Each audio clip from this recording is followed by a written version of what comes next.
కాంగ్రెస్ ప్రభుత్వం కావచ్చు, బీజేపీ ప్రభుత్వం కావచ్చు, ఢిల్లీ ఎవరు కూర్చున్నా కూడా వాళ్ళకు ఉత్తరాదే కావాలి, దక్షిణాది వద్దు, నార్త్ ఇండియానే కావాలి. ద్రవిడస్థాన్ వద్దు, ద్రవిడులు వాళ్ళు పనికిరాని వాళ్ళు, పొట్టిగున్నా, నల్లగున్నా, సన్నగున్నా, హిందీ రాకపోయినా, ఆర్యన్స్ కాకపోయినా, ద్రావిడులు అయితే మనుషులే కాదు వాళ్ళ దృష్టిలో. అది బీజేపీ అయినా కాంగ్రెస్ అయినా రెండు ఒకటే. ఇప్పుడు బీజేపీతో స్నేహంతోనే ఉన్నాడు చంద్రబాబు నాయుడు, అయినా సరే ఆయనకు మింగుడు పడడం లేదు. చూస్తే ఇంకా వాంతి చేసుకోవాల్సిన పరిస్థితి వచ్చింది, మింగలేకపోతున్నాడు. ఎవరికైనా మింగుడు పడదు, ఒక స్థాయికి పోయినాక ఇంకా దిగమింగాలంటే దిగమింగలేరు. అందుకనే ఆయన కక్కుతున్నాడు. వాస్తవం ఆయన చేసి న్యాయబద్ధంగానే ఉన్నది, చూస్తే అందరికీ కనిపిస్తుంది. ఎందుకంటే ఇప్పుడు జరుగుతున్నది ఏంది, ఇద్దరిద్దరుగా, ఒకటేమో అంతర్జాతీయం కూడా జనాభా వేరే కారణాల వల్ల జపాన్లో తగ్గింది, బాగా తగ్గింది. మన దగ్గర కూడా సౌత్లో కూడా తగ్గింది. తగ్గడం వల్ల నష్టం ఏమవుతుందంటే ఉత్తరాది రాష్ట్రాలకి అన్నీ పోతున్నాయి, మొత్తం అధికారాలన్నీ వాళ్ళకే పోతున్నాయి. ఇప్పటికే 2/3 వాళ్ళు ఉన్నారు, 1/3 సౌత్ ఇండియా ఉంది, మొత్తం వాళ్ళే ఉన్నారు. అందుకని ప్రధానమంత్రి పివి నరసింహారావు లాంటి మేధావి వచ్చినా కూడా, ఏ రకమైన వివాదాలకు తావిని మనిషి వచ్చినా కూడా ఎక్కువ కాలం ఉండలేడు. ఉంటాడు కొద్ది కాలమే, కానీ మళ్ళీ రాలేడు. ఒకసారి వస్తాడు ఆయన. అది కూడా మహారాష్ట్ర అని చెప్పినందువల్ల రాగలిగినాడు, లేకపోతే రాలేడు.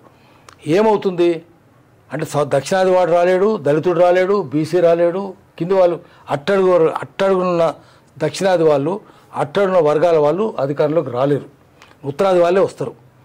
ఇప్పుడు ఏమవుతుందంటే ఈ 75 ఏళ్ళలో జనాభా సౌత్ ఇండియాది బాగా తగ్గింది, నార్త్ ఇండియాది పెరిగింది. బీమార్ రాష్ట్రాలు అక్కడ ఫ్యామిలీ ప్లాన్ పకడ్బందీగా అమలు చేయలేదు. దానికి ఇందిరాగాంధీ మూల కారణం.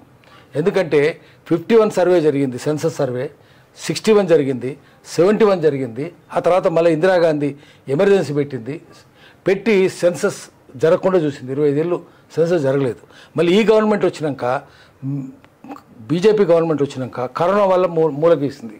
వీళ్ళు చేయకుండా ఏం చేసినారంటే, బీజేపీ కానీ కాంగ్రెస్ కానీ సెన్సస్ చేయకుండా జనాభాను పెంచుకుంటూ పోయినారు నార్త్లో. అది వాళ్ళకి లాభసాటిగా ఉంటుంది. ఇద్దరు వాళ్ళకు నార్త్ అనేది ముఖ్యం కదా, కాంగ్రెస్ కావచ్చు, బీజేపీ కావచ్చు, వాళ్ళు ఉత్తరాది వాళ్ళే.